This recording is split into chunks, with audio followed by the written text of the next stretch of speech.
संपूर्ण महाराष्ट्रातील वीज कर्मचारी उद्यापासून 3 दिवसांच्या संपावर जाणार आहेत। मात्र या पार्श्वभूमीवर एक मेसेज सध्या सोशल मीडियात व्हायरल होतोय।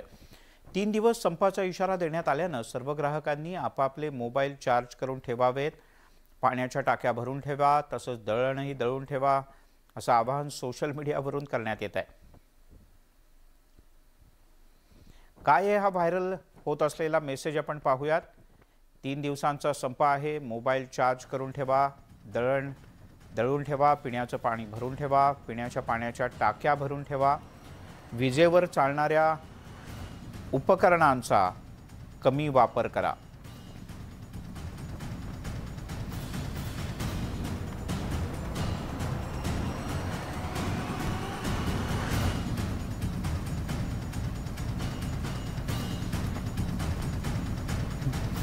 आपल्यासोबत जोडले गेलेत महावितरणचे स्वतंत्र संचालक विश्वास पाठक। पाठक जी, या व्हायरल मेसेजच्या अनुषंगाने काय सांगाल? लोकांनी खरंच अशी काय काळजी घेतली पाहिजे? पहिला प्रश्न। नाही, मी महाराष्ट्राच्या जनतेला आश्वस्त करू इच्छितो की कुठेही पॅनिक व्हायची आवश्यकता नाही।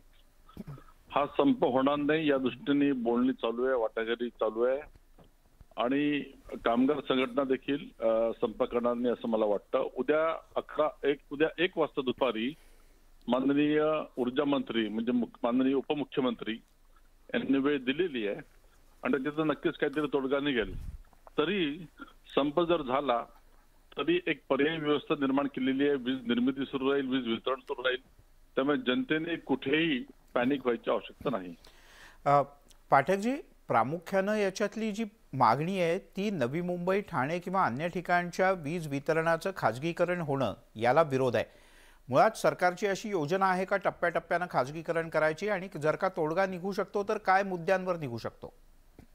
बघा, खाजगीकरण कशाला म्हणतात? या सरकारी कंपन्या सरकारी मालकी आहे, 100% शेअर सरकारकडेच राहणार आहे, त्यामुळे खाजगीकरणाचा प्रश्नच येत नाही।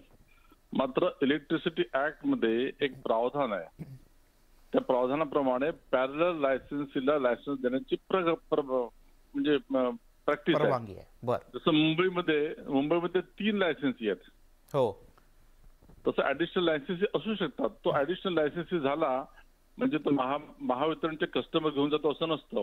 त्याला स्वतःच पायाभूत सुविधा इन्फ्रास्ट्रक्चर डेव्हलप करायचं असतं, स्वतःचं मार्केट निर्माण करायचं आहे, स्वतःचे ग्राहक निर्माण करायचे आहे आणि या गोष्टी तशाही सरकारच्या अखत्यारीत येत नाही। ते MERC चे नियामक आयोग आहे, त्यांना तो निर्णय घ्यायचा आहे। ठीक आहे, घ्यावं की नाही घ्यावं? पण उद्याच्या बैठकीत तोडगा निघेल असं वाटतंय तुम्हाला?